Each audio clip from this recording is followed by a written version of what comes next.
compartirla en el Classroom. Sí, es que estoy teniendo un poquito de problemas aquí entre el Zoom y el Wolfram, como que algo está pasando raro. Pero bueno, muchas gracias.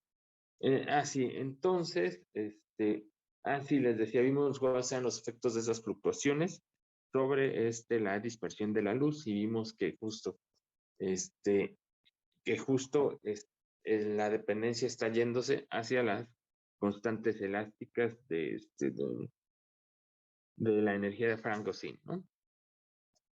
Y que justo estas pueden depender de distorsiones o de variaciones locales de la orientación el vector ¿cómo se llama este? Sí, del vector director, ¿no? Entonces, también después empezamos a ver un poquito de conceptos de hidrodinámica, ujú, para finalmente determinar, más bien porque dijimos que íbamos a estudiar un poco cómo las propiedades de viscosidad, bueno, todo este rollo, influye en las propiedades de los cristales líquidos neumáticos, ¿no? Entonces, hay una que no supe que ya me quedé con la duda si la pinté bien, que era la derivada material. Esa ya no, me quedó la duda si se las pinté bien. Pero bueno, se las vuelvo a escribir. Iba de alguna cantidad. Es parcial de A con respecto de T, más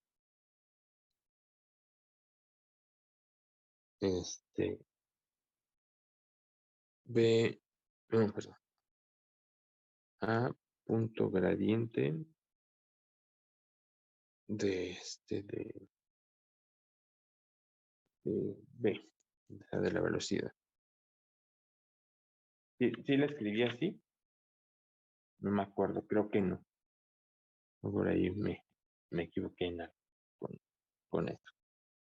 Creo que lo puse como divergencia, creo.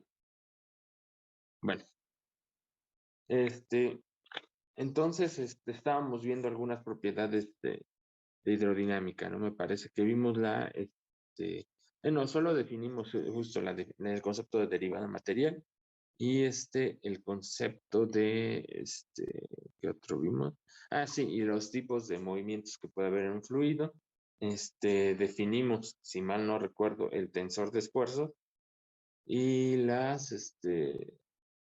no me acuerdo si vimos las fuerzas de cuerpo, las fuerzas de, este, de, no, las fuerzas de volumen y las fuerzas de superficie. Así no me acuerdo si las pinté, creo que, o quiero pensar que, si no, ahorita en un ratito se las defino. No sé, bien se acuerda y coménteme. Y en la vez pasada, es que no recuerdo. Pero bueno, caso de que le haya dado otro concepto útil en mecánica de fluidos, es bueno, no concepto útil, sino ecuación importante dentro de la mecánica de fluidos, es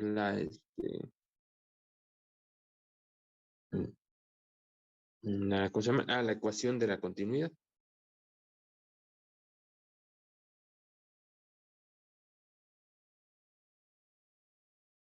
Continuidad.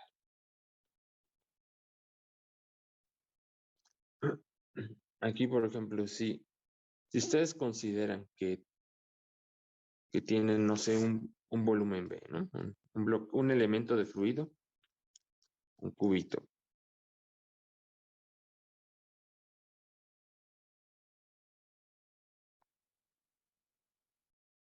Y así, no sé, ¿saben ustedes cuánto fluido atraviesa por ese volumen, ¿no? Que digamos que o cuánta masa de fluido atraviesa por ese volumen. Ajá. Entonces, por ejemplo, si ustedes quieren conocer la variación temporal,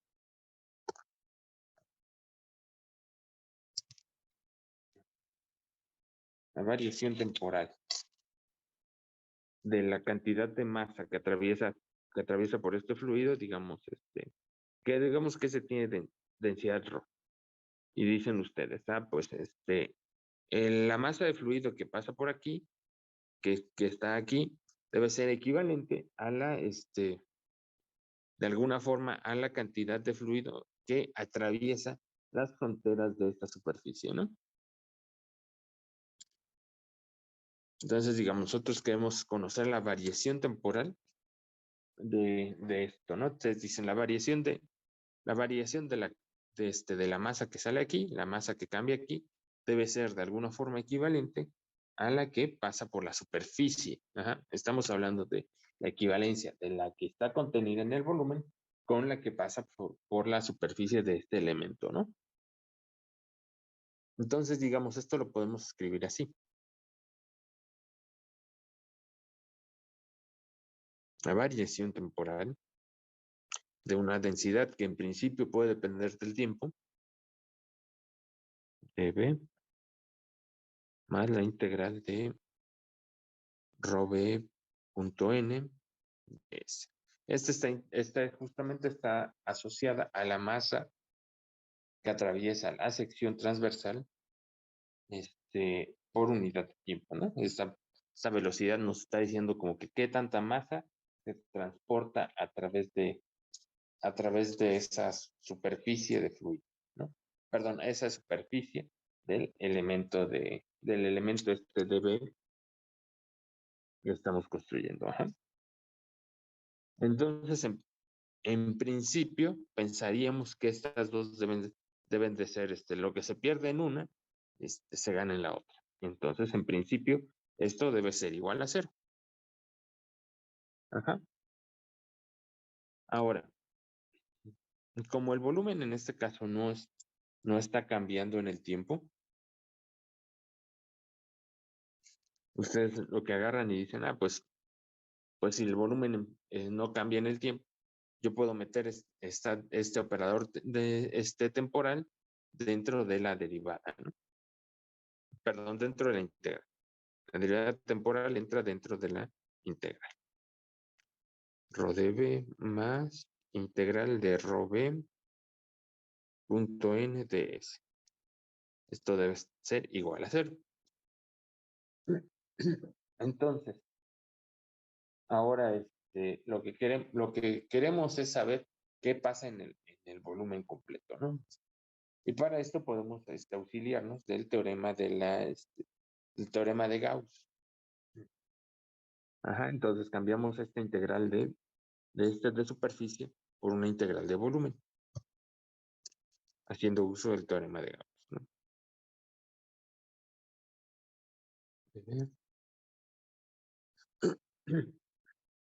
Más grande divergencia, de divergencia, rho v,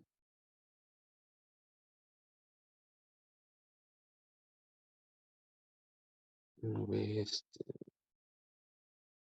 rho v dB, es igual a cero. Ajá. Ahora, como esto debe ser válido para un volumen arbitrario, lo que se considera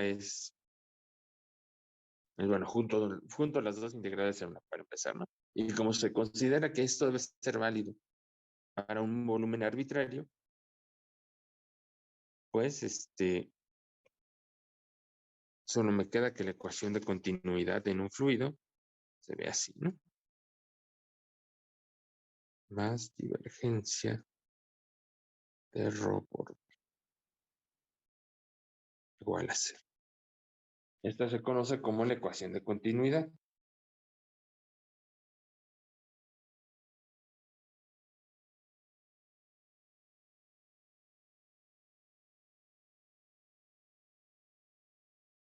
Básicamente es la cantidad, lo que expresa es la cantidad de fluido que entra sobre un elemento de volumen, es el mismo que debe ser, ¿no? Eso es lo que expresa la ecuación de continuidad. Ajá. Y bueno, hay otros principios de conservación en mecánica de fluidos. Uno de ellos es la conservación del momento lineal. este, mm, no lo voy a derivar por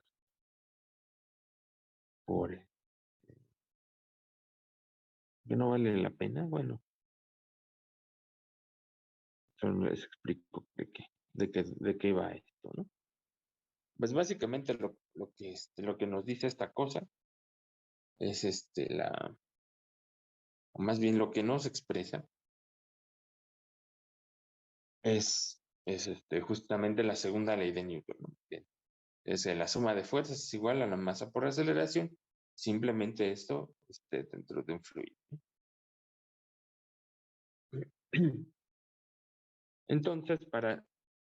Entonces, esta, no sé, para detalles, solo les cuento, viene otra vez, necesitamos el cambio en la masa, bueno, el cambio en la masa por aceleración, que está dado por esto, ¿no? Con esa densidad por volumen, perdón, sí, densidad por velocidad, a ver qué letra es. Ah, ah, este es V de velocidad. Ujú. Es como el cambio en el momento en el tiempo, ¿no? Más bien, sobre un volumen. Entonces, eso, el cambio en el momento debe ser igual a la suma de fuerzas que están actuando sobre el fluido, ¿no? Que en principio puede ser la gravedad. No la voy a derivar a detalle, simplemente les estoy explicando qué término es cada cosa. La gravedad, que es como el que hay un mg ahí metido, más la divergencia del tensor de esfuerzos. El tensor de esfuerzos habíamos dicho que contiene todos los esfuerzos que se ejercen sobre la superficie de un cuerpo, ¿no? En este caso es de un fluido. Es J por dB. Entonces, bueno, ahí se empieza a jugar con cómo es el elemento de volumen y que cambiamos por la masa, cambiamos por la masa y no sé qué tanto, ¿no? El caso, el caso es que la ecuación de conservación del momento lineal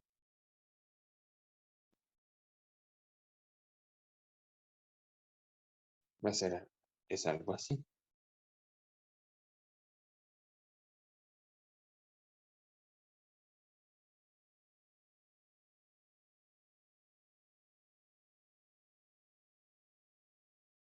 X y de sigma y más, que básicamente lo que les dice es, este, pues la suma de fuerzas, que una es las fuerzas, incluye las fuerzas superficiales y las fuerzas que se ejercen sobre todo el volumen. La suma de esas fuerzas es igual a la masa por la aceleración, ¿no?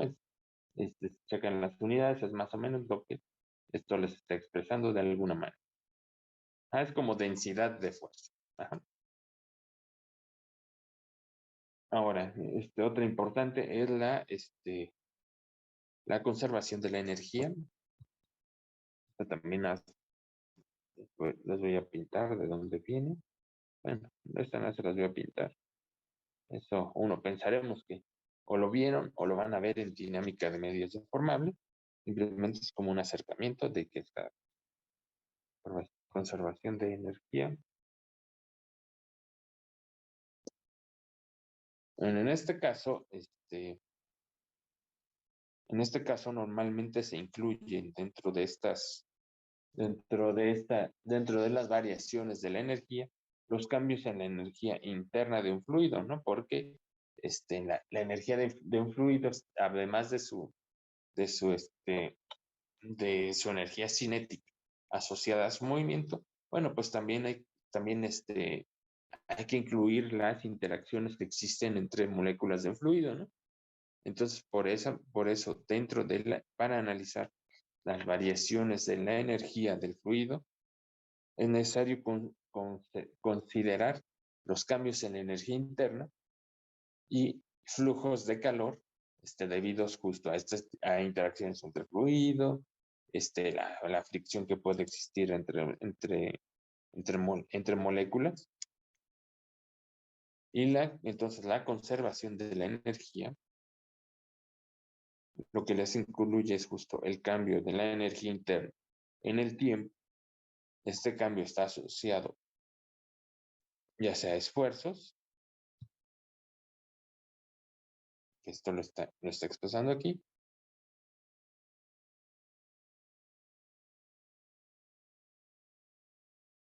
y,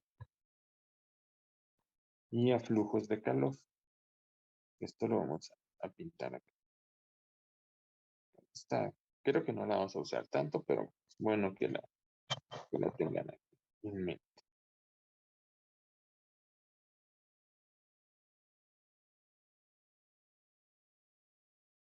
Ok, bueno, esto en cuanto a conceptos de mecánica de fluidos, ¿no? Sí, me falta nada más otro, que es la ecuación de Navier-Stokes, las ecuaciones de Navier-Stokes. Ah,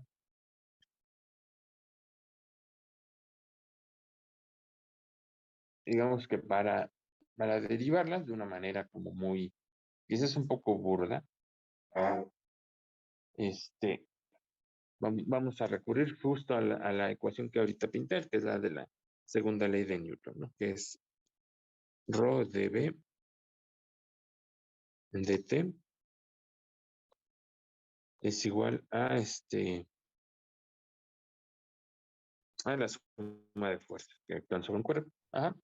Menos, hay una notación que está aquí equivocada. Mm,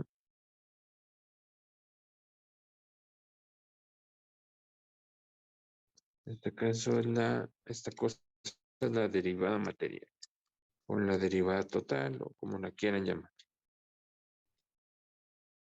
Perdón, se me fue eso. Bueno, se me fue hacer énfasis en eso más. Mm, A ver, denme un segundo porque creo que esto no está conectado al internet correcto. Mm,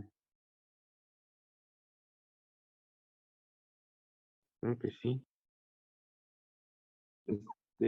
Si me han escuchado bien, no ha habido ningún problema con el audio, que se ponga lento esto. No, todo bien. Por muy bien. Ok, bueno, es que pensé que como tenía baja señal de internet, pensé que había pasado algún problema. Ok, bueno, entonces continúo. Aquí nuevamente les digo, estamos recurriendo a la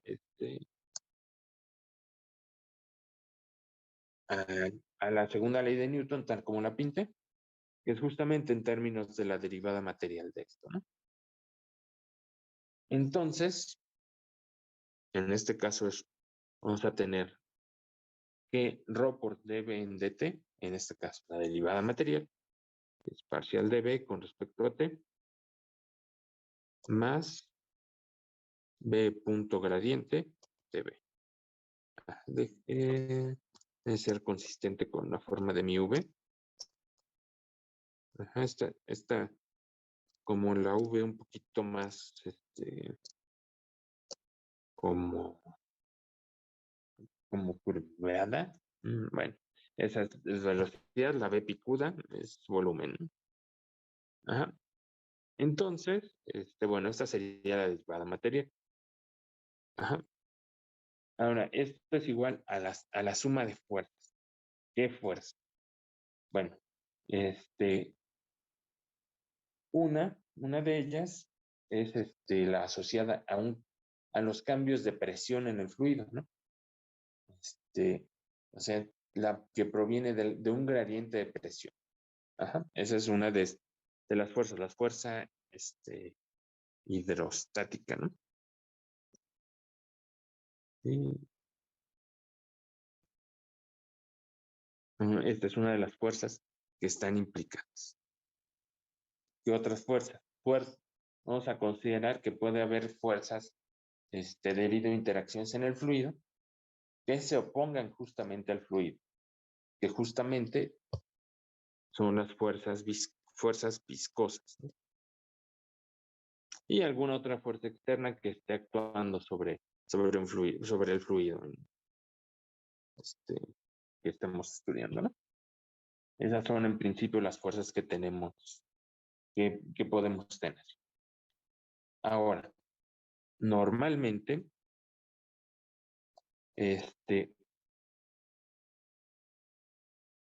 las fuerzas del tipo viscoso son fuerzas superficiales, es decir, están asociadas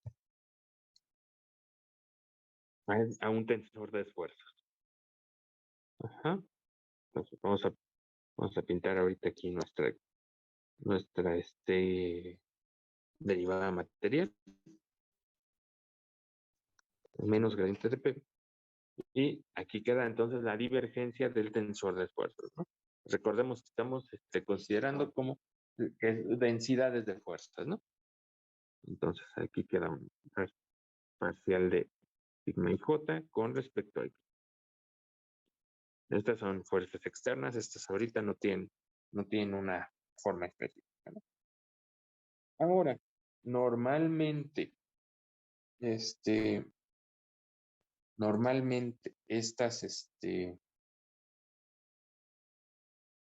fuerzas de origen viscoso, o más bien para flujo viscoso, son proporcionales a una cosa que se llama el,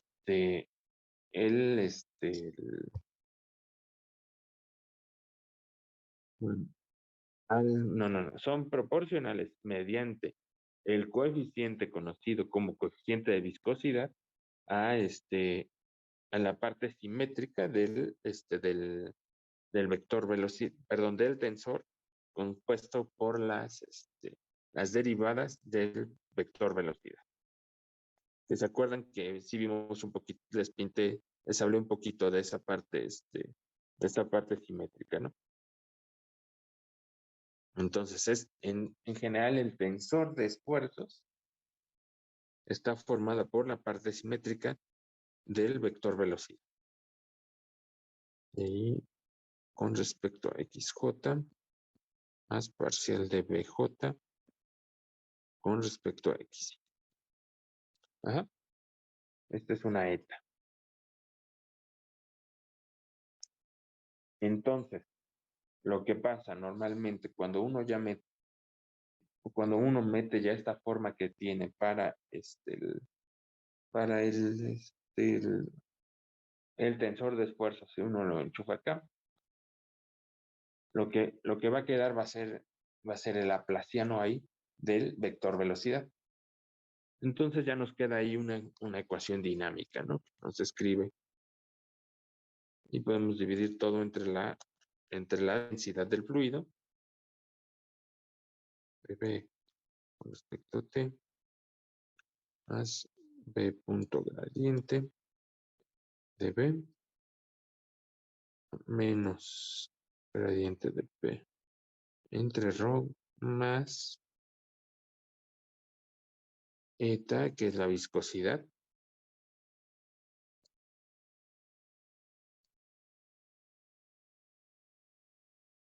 eta por el laplaciano de B entre ρ más fuerzas externas que pueden ser de cualquier otro origen. No estamos hablando ahorita de dónde vienen. Y bueno, estas ecuaciones son las ecuaciones de Navier-Stokes, ¿no?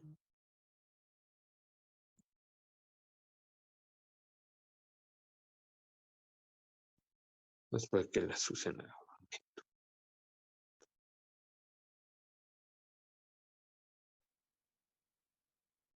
¿Hasta aquí vamos bien?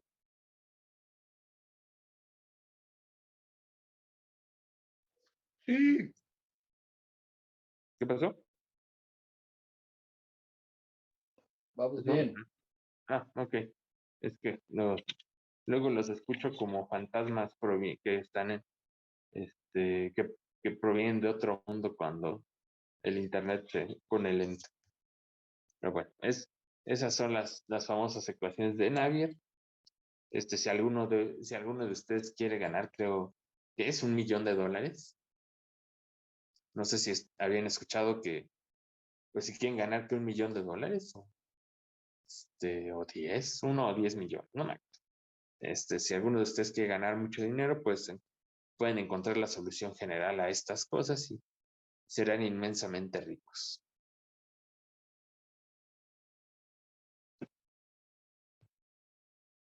Pero bueno, ahorita que ya había algunos conceptos de hidrodinámica las ecuaciones de fluidos, vamos a empezar a analizar un poco de la hidrostática de neumáticos. Ajá.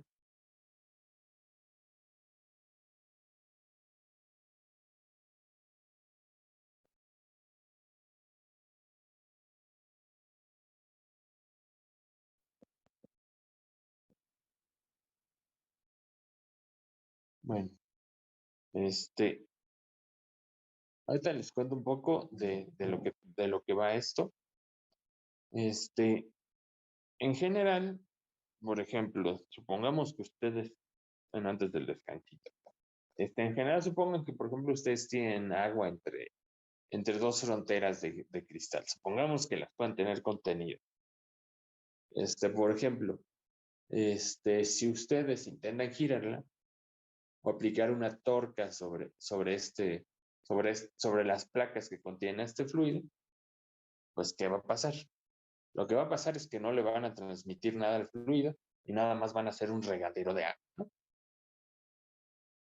En el caso, por ejemplo, de los cristales líquidos neumáticos, si ustedes los tienen entre dos placas, habíamos visto que de acuerdo con la ecuación, perdón, con la energía libre de distorsión de Franco-Zinn, lo que nosotros dijimos es, bueno, sí, lo que pasa cuando giran las placas entre las que está contenido el cristal neumático, cuando ustedes las tuercen, lo que va a pasar es que si ustedes, digamos que solo tuercen una, la torca que están aplicando para generar esta distorsión se va a transmitir a todos en todos los puntos del cristal neumático, ¿no? Algo así como si ustedes, como el principio de Pascal, ¿no? Que cuando aplican una presión sobre un punto de fluido, pues esa se transmite en todas las direcciones, ¿no? Entonces aquí en cristales líquidos neumáticos, con los que pasa es sobre las torcas, o más bien tenemos una condición adicional que nos permite transmitir torcas de un punto a otro. Y entonces ahorita lo que vamos a ver es la condición de equilibrio de torques. Ajá. Ahorita vamos a tomar el descanso. Regresamos a la 1, ¿vale? ¿Podría subir un poquito la pantalla, profe? ¿Dónde está el Eh, tensor de esfuerzo? sí, claro. Ahí estoy. Me faltó Aquí te la terminar. dejo. Sí, gracias. Sí, no por nada.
les decía que ahorita lo que viene, Yandrei, te iba a preguntar si sigues grabando ahorita.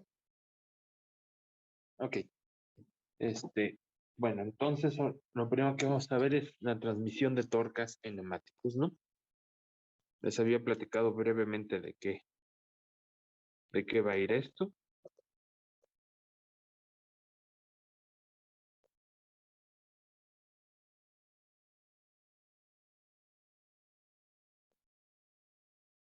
Bueno, entonces supónganse que ustedes tienen dos placas, ¿no? Una, sí, tema de referencia aquí.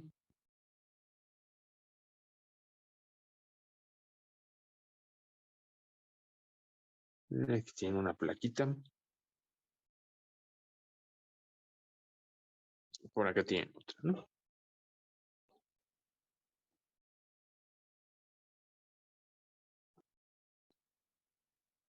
Bueno, entonces supónganse que ustedes tienen con respecto a esa placa, un ángulo, con respecto a este eje que se llame teta cero. A ver, no, normalmente es eje X, pero teta cero. Es X, Y y Z. Ujú.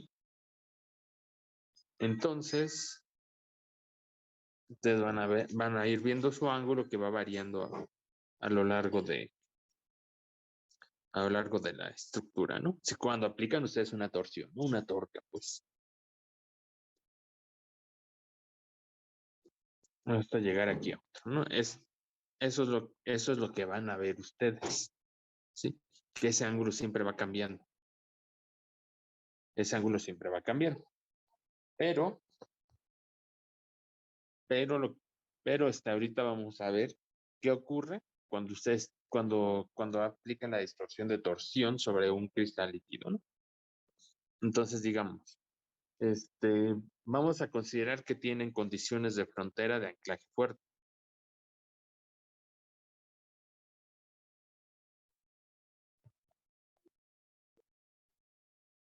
En condiciones de anclaje fuerte, ¿no? ¿Esto a qué se refiere?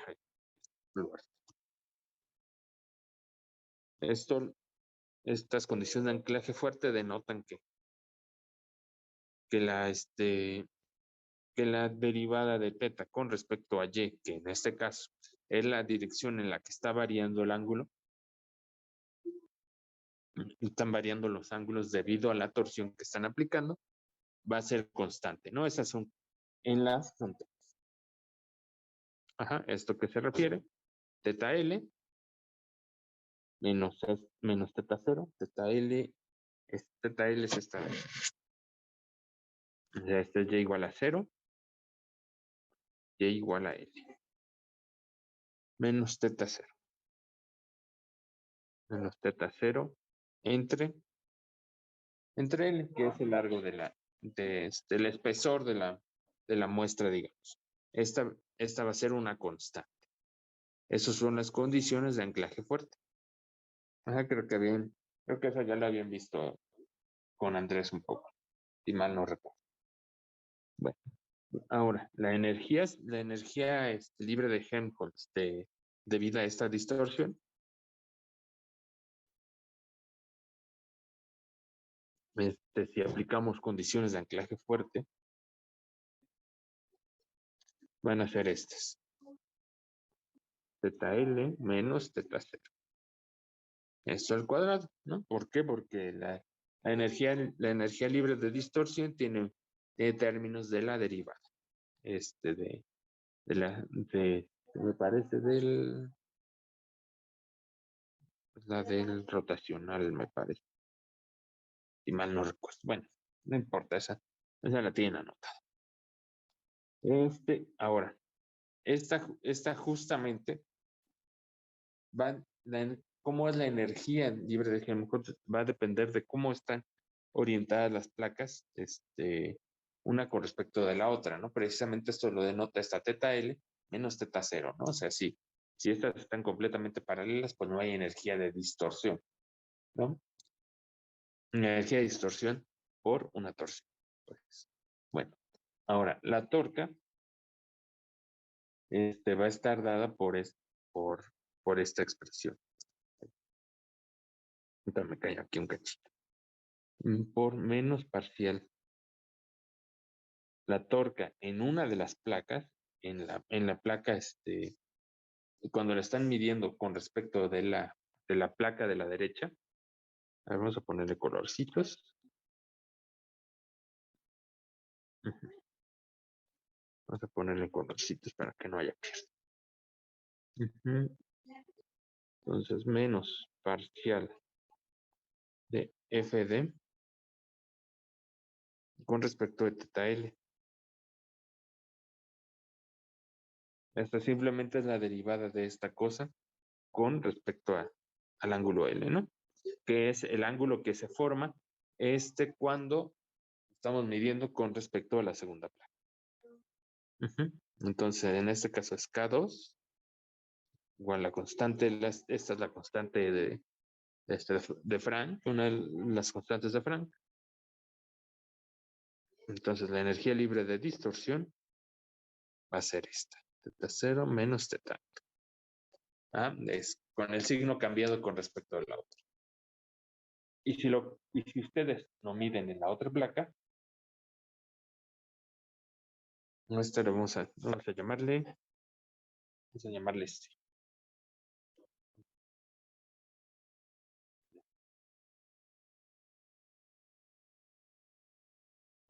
C.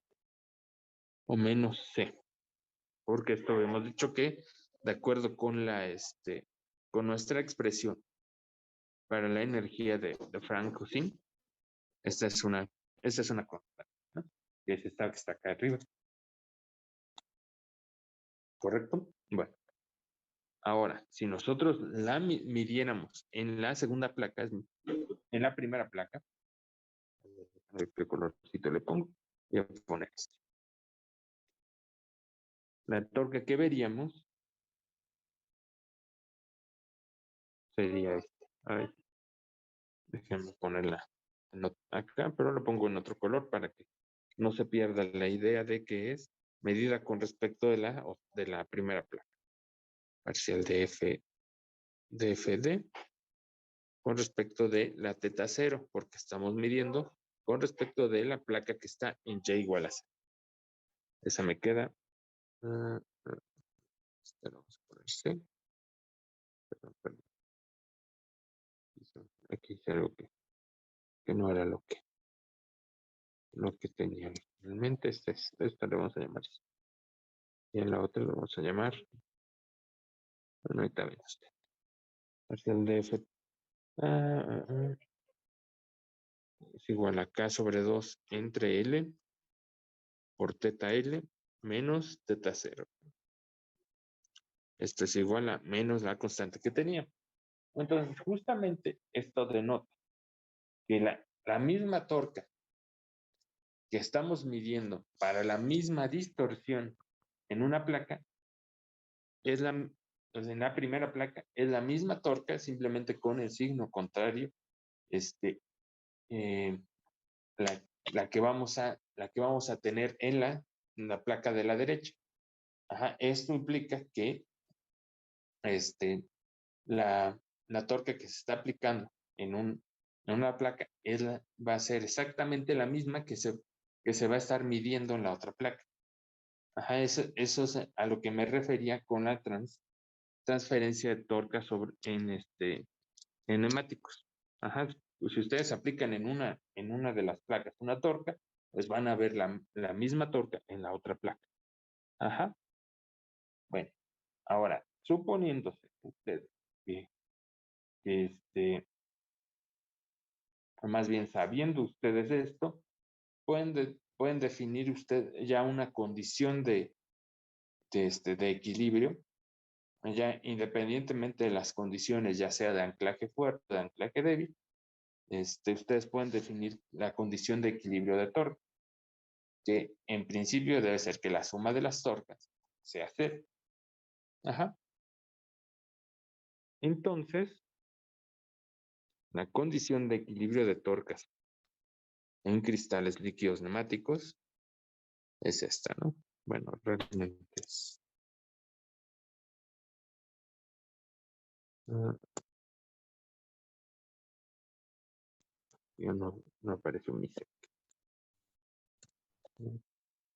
Es esta la condición de equilibrio. Teta con respecto de Y.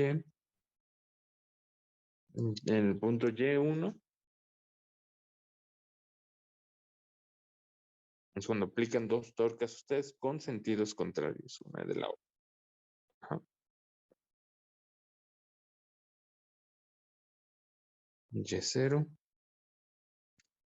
es igual a C. Es de esperarse que esta sea la condición de equilibrio de torques, ¿no? Que la suma de todas las torques que están actuando sobre un cuerpo sea cero.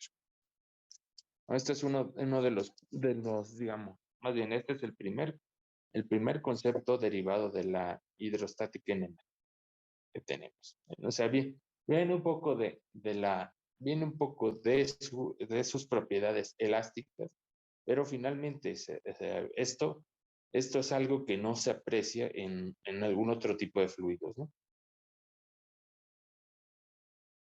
¿Hasta aquí alguna duda?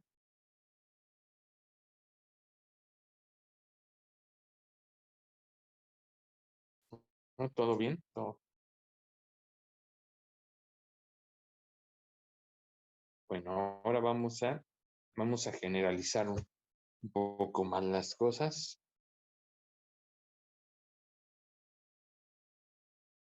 A ver, energía libre.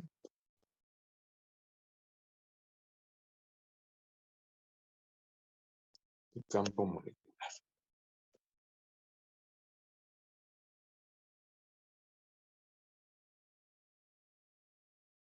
Bueno,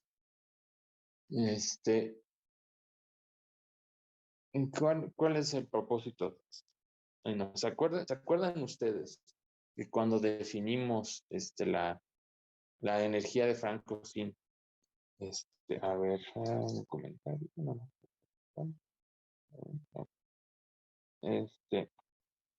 ¿Acuerdan que cuando definimos la energía de Franco-Sin, vimos un concepto que se llamaba campo molecular, que dijimos que ese era el que definía la alineación que iba a tener el director, ¿no?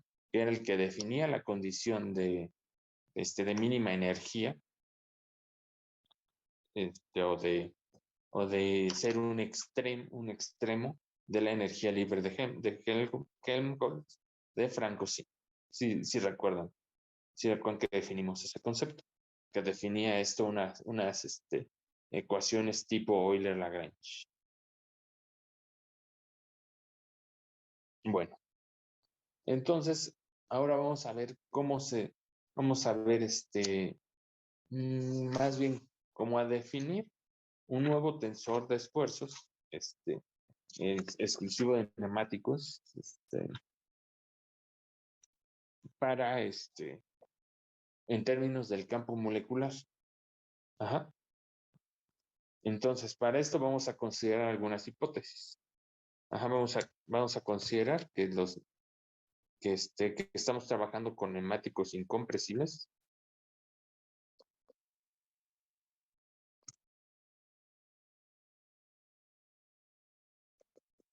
Compresibles.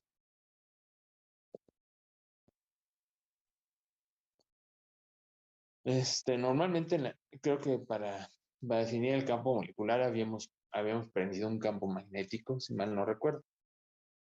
Si no, bueno, porque hoy sin influencias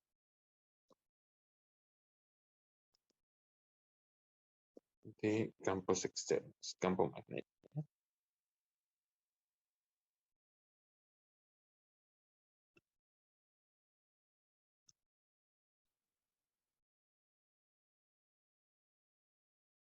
También vamos a considerar que no tenemos prendido ningún campo eléctrico o y que no se va a presentar el efecto flexoeléctrico que ya hablamos la vez anterior, ¿no? Sin campo eléctrico.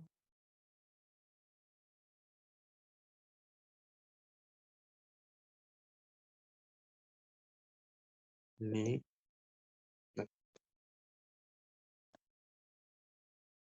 efecto Flexo, ele-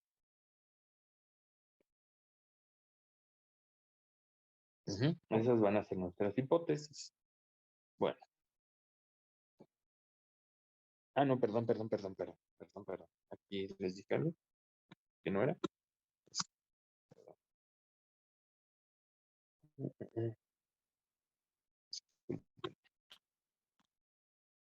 Este sí es con campo magnético, perdón. Disculparán.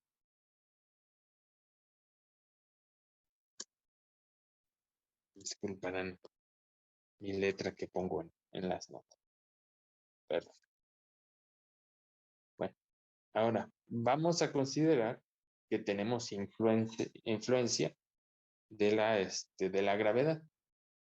Ajá. Entonces, la energía libre de Helmholtz de este sistema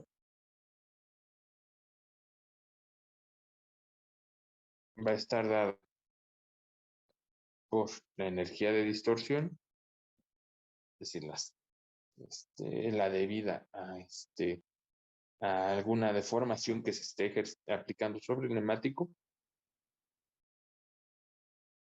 energía libre asociada al campo magnético, bueno, y la energía libre debida al potencial gravitacional, que en este caso vamos a denotar como phi. Fg, ¿dónde phi? Bueno, que un segundo, porque esta cosa no está escribiendo bien. Hay que limpiar un poco la pantalla. Un segundo.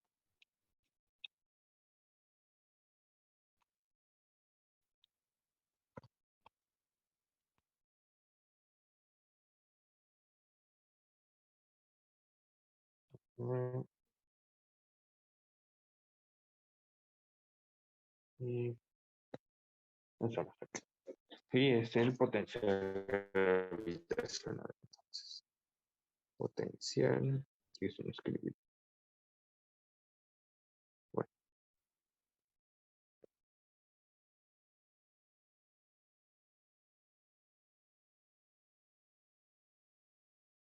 gravitacional. Ajá. Entonces, ¿se acuerdan ustedes cómo que definimos el campo molecular en términos de las derivadas de la energía libre de distorsión? H alfa menos parcial de la energía de distorsión con respecto a directo, más parcial de alfa de con respecto a G alfa beta, donde estas G alfa beta era que parcial de alfa, no, parcial con respecto a alfa del n beta. Ujú. Bueno, entonces, bueno, vamos a pintar que dentro del campo molecular debemos incluir nosotros ahorita la energía libre asociada al campo magnético.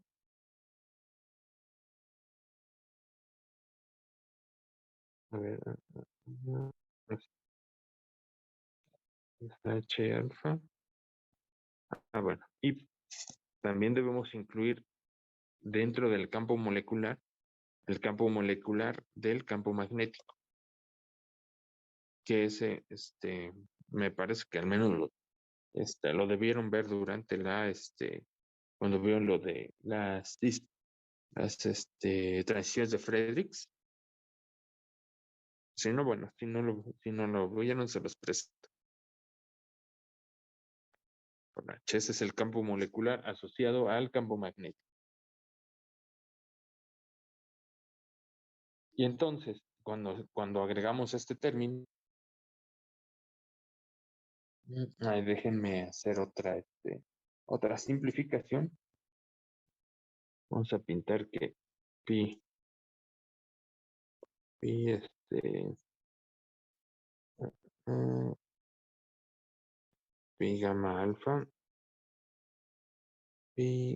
alfa es parcial de la energía de distorsión con respecto a G alfa. G gamma alfa. No vamos a suponer que vamos a construir un tensor con esto. Ajá.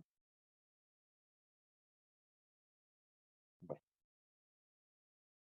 Entonces, si también recuerdan, dijimos que el campo molecular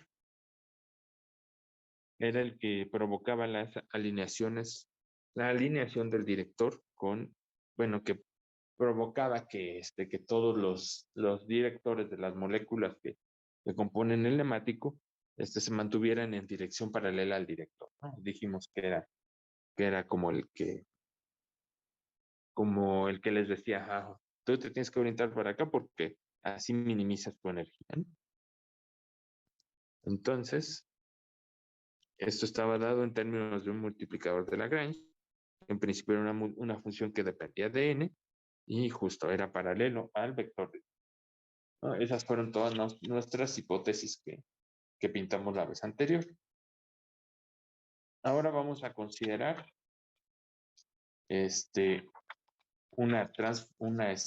¿cómo se puede decir? Una, una, este, mm, ay, mm, vamos a considerar que todas las moléculas del director van a poder desplazarse, digamos, están en un punto R, se van a mover hacia un punto R2 en el que pero van a mantener, aunque se muevan, la orientación del vector director la van a mantener constante, ¿no? Es decir, se mueven, pero retienen orientación. Ajá. Entonces, centro de gravedad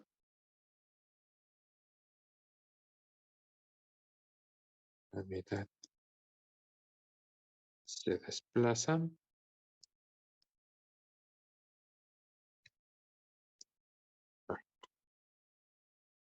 pero moléculas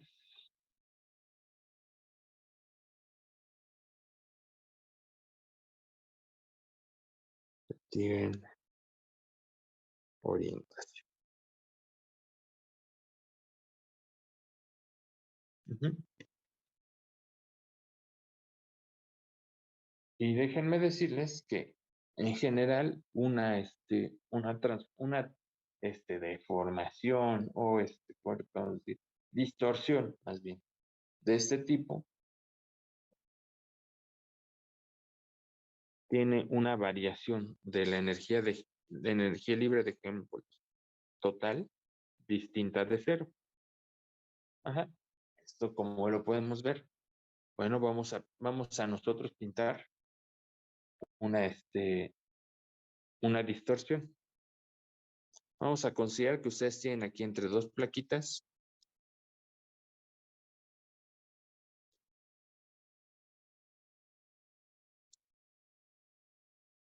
Esas tienen área o superficie S. Van a tener un neumático aquí encerrado.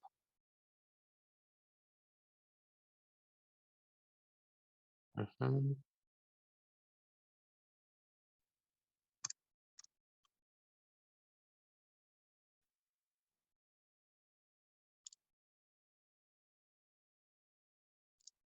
Vamos a considerar otra vez que la diferencia entre las orientaciones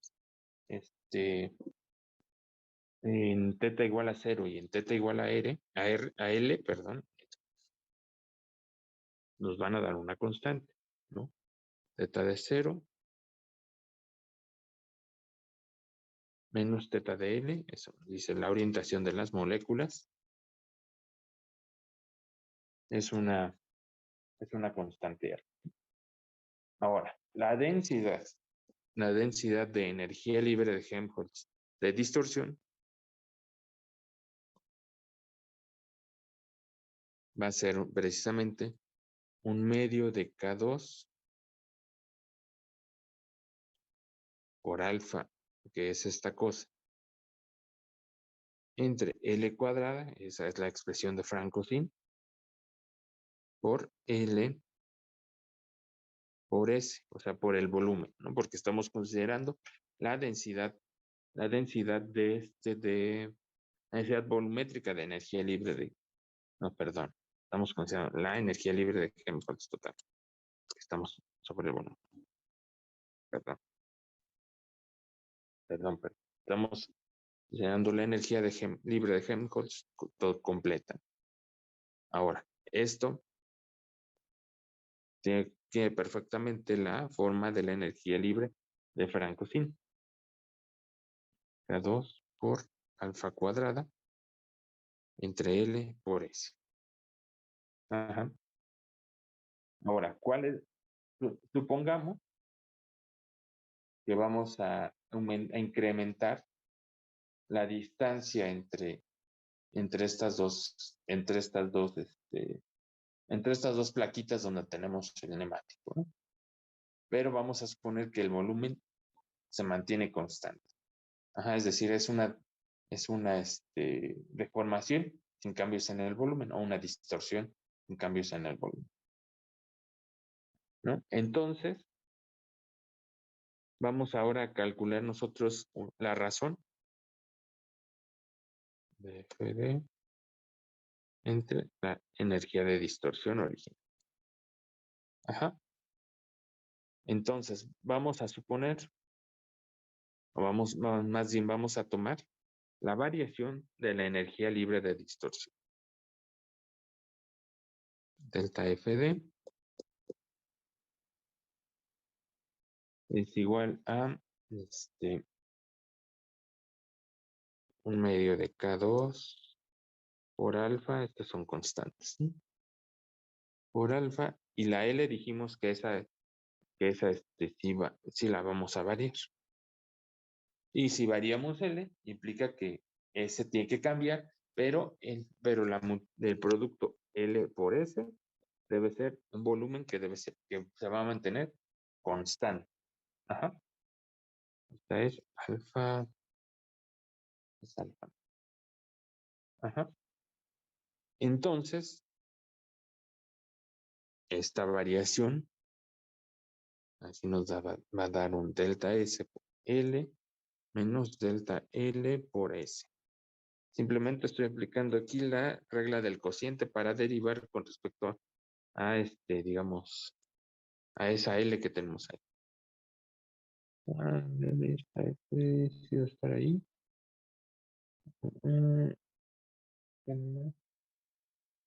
No, sí,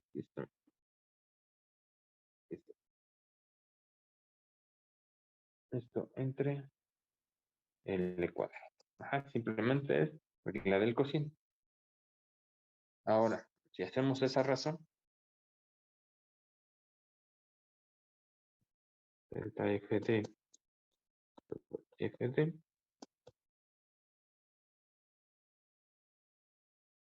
aquí lo que vamos a obtener va a ser delta S entre L menos delta L por S entre L. Todo esto entre la energía libre de Helmholtz original. Ya quitamos todas las constantes de las que dependía la energía libre de Helmholtz. Esto nos va a quedar que nos va a quedar delta S entre S menos de delta L entre L. Ahora, suponiendo que ustedes ya saben que el volumen es constante, es decir, saben que esta S es función de L, entre L. Ustedes también pueden obtener cuál es la variación de la delta S, ¿no? Que simplemente nos queda como un delta L entre L cuadrada por el volumen, ¿no? Que es constante. Entonces, si meten esto ustedes dentro de la expresión que tenemos para los cambios en la energía libre de Helmholtz,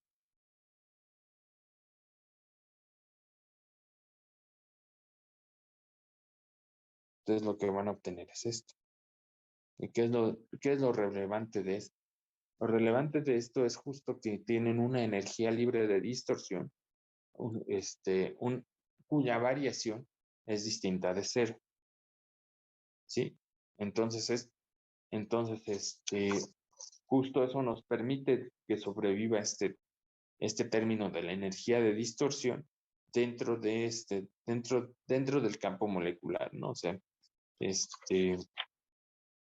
Aquí nosotros estamos incrementando la separación entre esto y sí tenemos una variación en la energía de distorsión distinta de cero. Entonces ese término no lo podemos quitar. Debe de seguir vivo en nuestras expresiones. Déjenme tomar un poco de agua porque ya se me anda.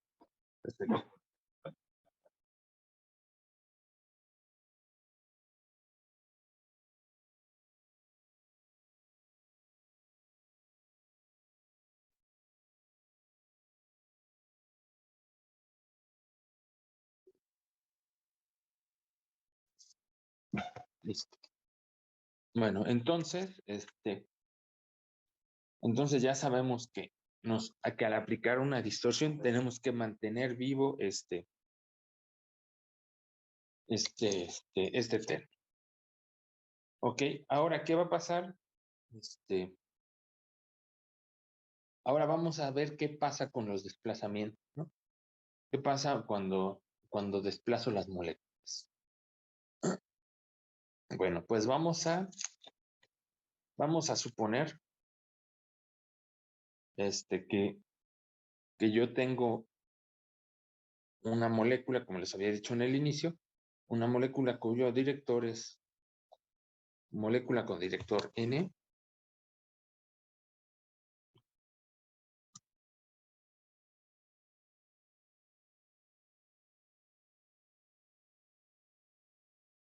Director NDR, que se va a desplazar de R a R más UDR. Ajá. Vamos a ver cómo son las variaciones del director con respecto de la. Ajá.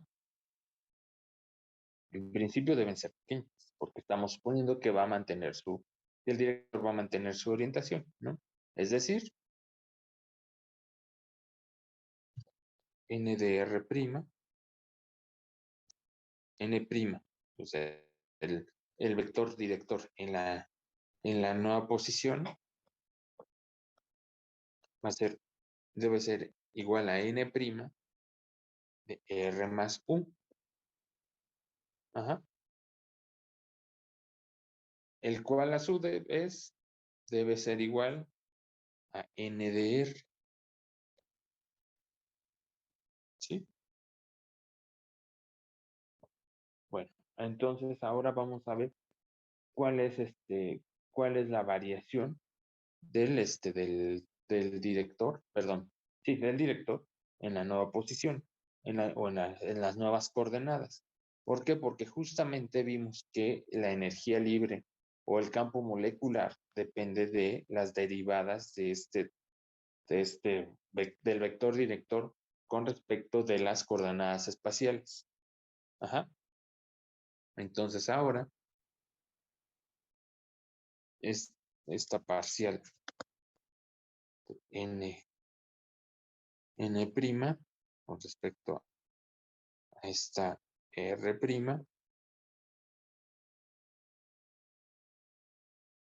es igual a parcial de n gamma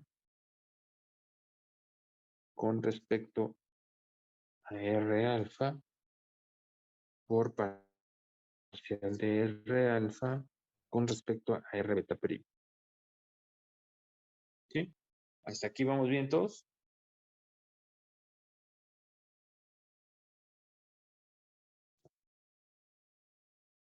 Entonces, así.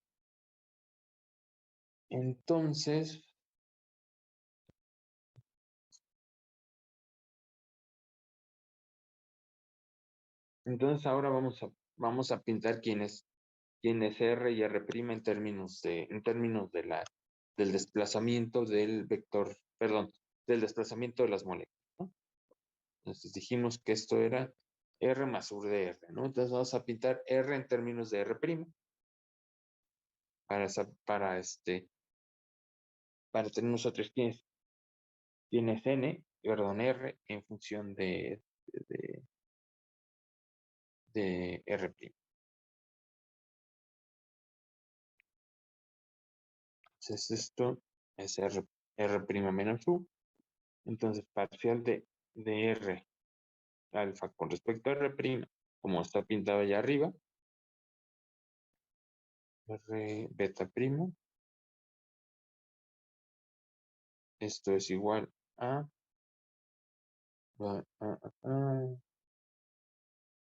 es, aquí nos va a dar una delta alfa beta, ¿no?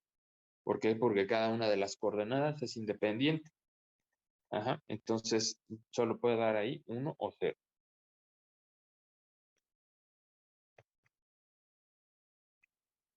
Esto menos parcial con respecto a R alfa, perdón, R beta, R beta de U. En este caso la componente alfa de U. Porque estamos pensando que justamente, que justamente U es un vector en general, ¿no? Porque es el que define las nuevas coordenadas en las que vamos a encontrar a la molécula. Ahora, esto lo vamos a enchufar, o lo vamos a expresar parcial más una delta alfa beta menos parcial alfa con la notación que hemos seguido de parcial beta de U. ¿Ok? ¿Todo bien hasta aquí?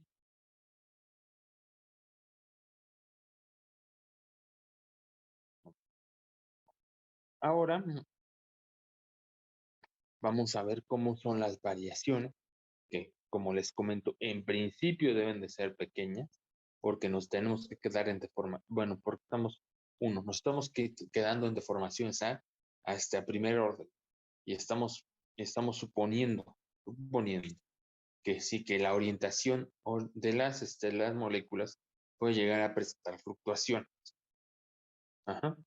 Pero en general se van a mantener su orientación constante. Entonces ahora vamos a analizar para definir la energía de distorsión.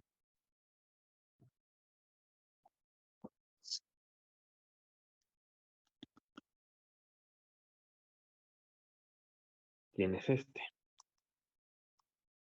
prima con respecto a R' beta menos parcial N gamma con respecto a R beta.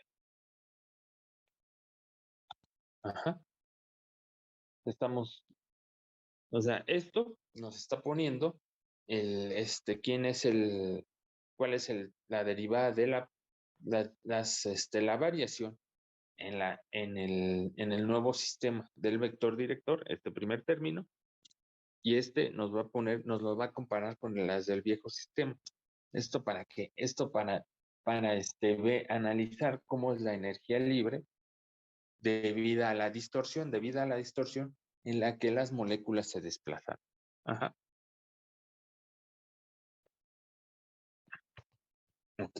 Entonces, esto de acuerdo con el desarrollo que hicimos hace ratito, esto es parcial de N gamma con respecto al R alfa, una delta alfa beta menos parcial beta con respecto a la U alfa. Espérenme. Sí, aquí estoy haciendo una derivada que no debe, solo es U alfa. U alfa, no. Me hace dudar porque la tengo en varios. No, sí está bien. Menos parcial de N gamma con respecto a R beta. Ajá. Esto es digamos,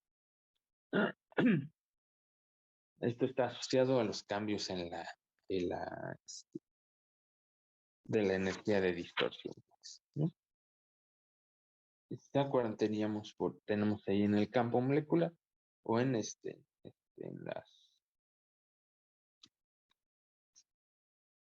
en las dentro de la energía libre de Helmholtz, tenemos un término asociado a esto. Entonces, el cambio en la energía de distorsión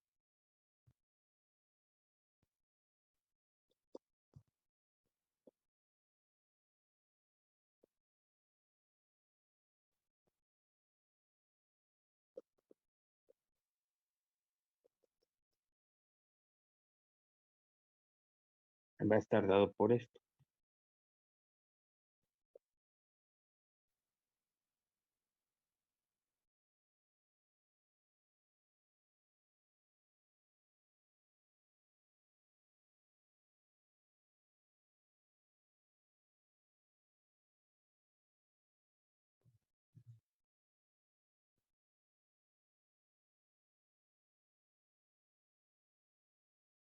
N gamma por parcial beta a parcial de beta con respecto a la Y. Ajá. Este va a ser el cambio en la energía de distorsión, o sea, la delta FD.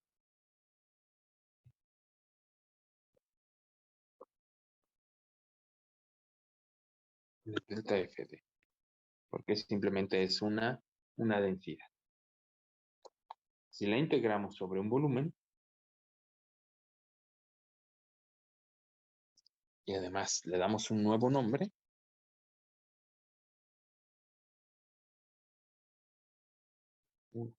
primero déjenme darle un nuevo nombre a esto. Sigma beta alfa.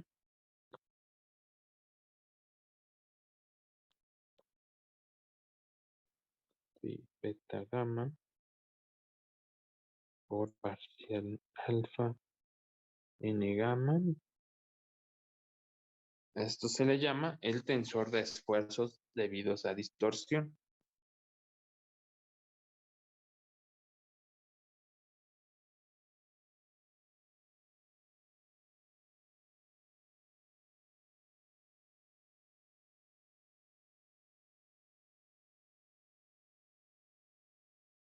Este tensor en general no es simétrico, como era el tensor de esfuerzos cartesiano, ¿no? Este tensor no va a ser simétrico. En general, hay unos casos en los que sí, pero en general no lo es. Ahora, si nosotros queremos encontrar la variación total de la energía de distorsión, tenemos que integrar este tensor de esfuerzos. Beta alfa de distorsión exponencial de beta con respecto a beta de U alfa, esto integrado en un bolo. Ajá. Hasta aquí vamos bien. No se ha perdido porque sé que esto está medio exótico. ¿Todo bien? Bueno, entonces, sabemos que nosotros estamos trabajando en un, ¿cómo se puede decir?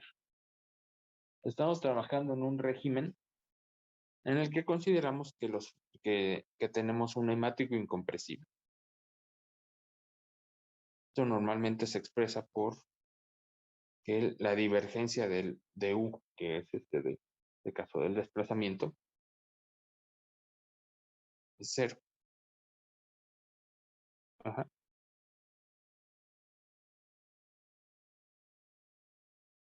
Entonces,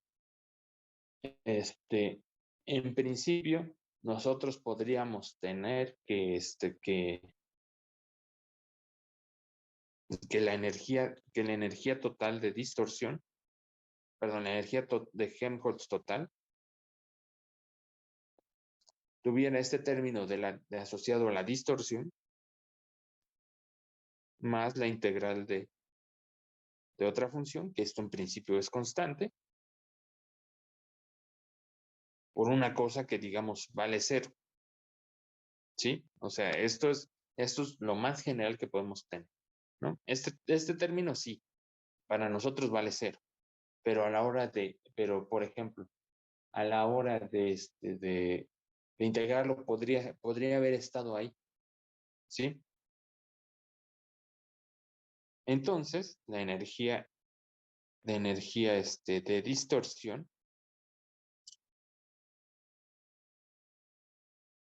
la vamos a poner como la diferencia de esta energía total menos este término que estamos metiendo aquí. Este término lo podríamos expresar nosotros como como como un multiplicador de Lagrange, ¿no? Es como si tuviéramos nosotros, es como el término de constricción, digamos. Ajá. Pero digamos, en nuestro análisis desaparece, pero puede estar ahí, puede haber estado ahí y puede realmente haber desplazado o modificado es nuestro tensor de esfuerzos que definimos hace un momento. Ajá. Entonces, en principio, como este término, digamos, a la hora de ya analizarlo bien, vale cero, por así decirlo. Los mínimos de la energía de la energía de distorsión van a ser los mínimos de la energía total, ¿no? A eso me refiero para establecer la condición de equilibrio. Ajá, primero que nada. Y segundo, para definir una nueva cantidad. Para definir una nueva cantidad, va a ser la variación de esta F, donde voy a meter un nuevo tensor. Y ahorita vamos a ver cómo se llama. Cómo se llama y qué es.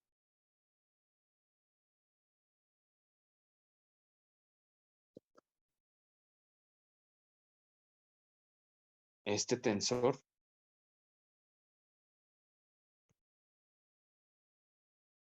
va a resultar de la diferencia del tensor de distorsión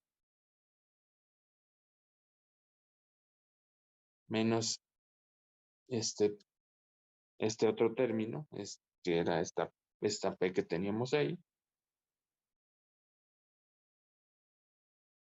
Esta P que teníamos ahí en la diagonal. No, esta P es un vector. La otra es un tensor. Ajá. Entonces, a esta diferencia entre el tensor de distorsión y esta P, vamos a ver de dónde viene. Se le conoce, una de arriba, como el esfuerzo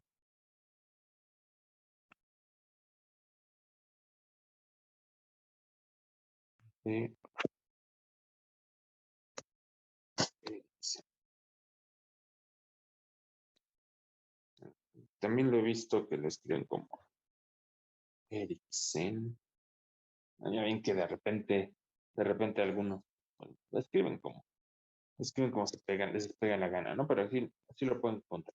Bueno, es de Eriksen y también el de abajo lo encuentro. Hasta aquí vamos bien.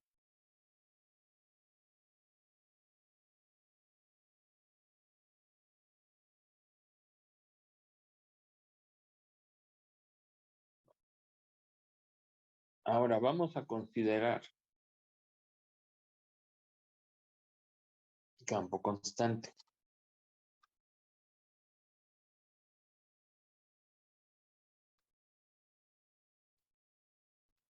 ¿Mm?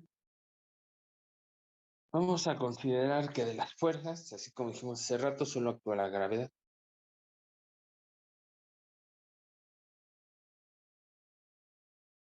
Y entonces en la energía solo va a contribuir así, debido al desplazamiento. U alfa y al alfa de F. Y todavía si existen fluctuaciones en las orientaciones del director, se tienen que añadir algunos términos dentro dentro de la energía de distorsión, ¿sí? Nosotros teníamos nuestra energía original.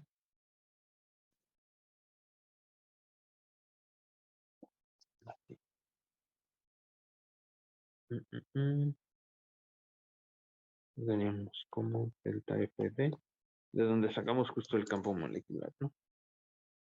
La integral de FD con respecto a N beta, delta N beta, más parcial de FD con respecto a G alfa beta. Delta alfa, delta N beta. Por DR. Ajá. Entonces, ahora, si nosotros añadimos estas contribuciones de las que estoy hablando, las fluctuaciones, ¿qué más?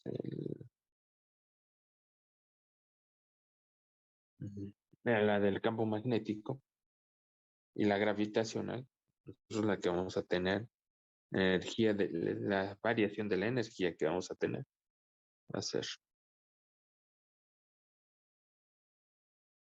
esta que está asociada a las distorsiones de beta o alfa, la gravitacional, está pensando en el desplazamiento, ¿no?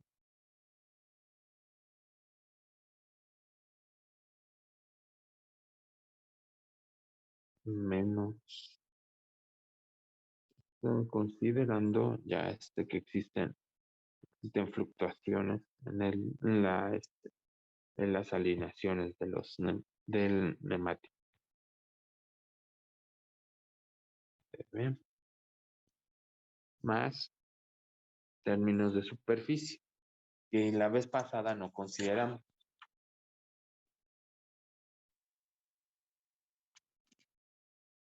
Pero que ahorita sí los vamos a tener que meter Sí,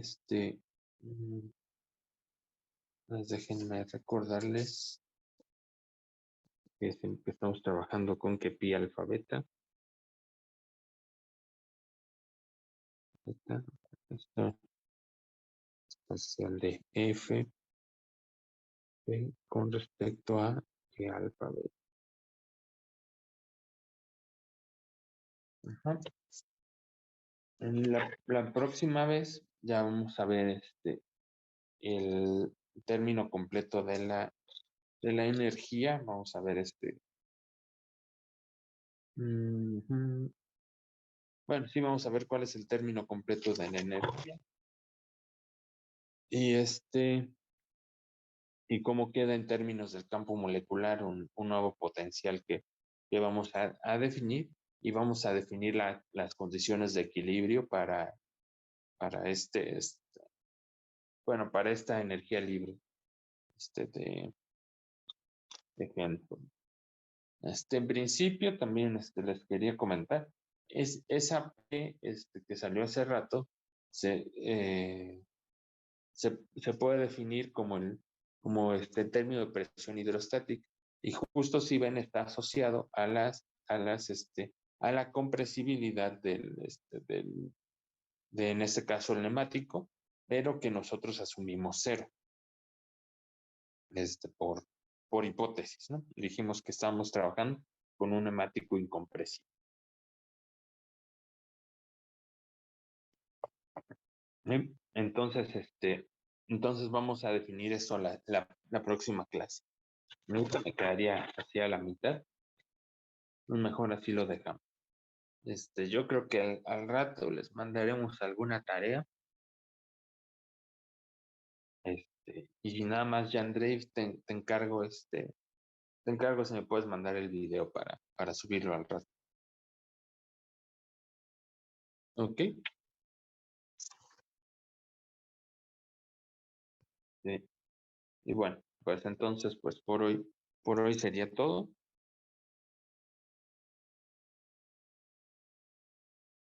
Este, y ya pueden ser felices.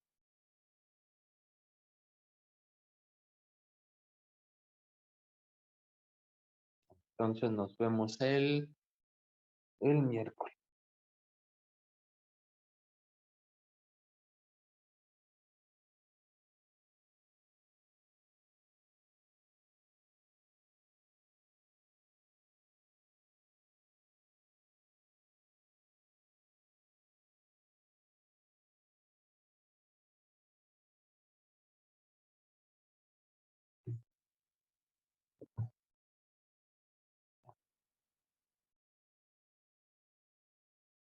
Voy.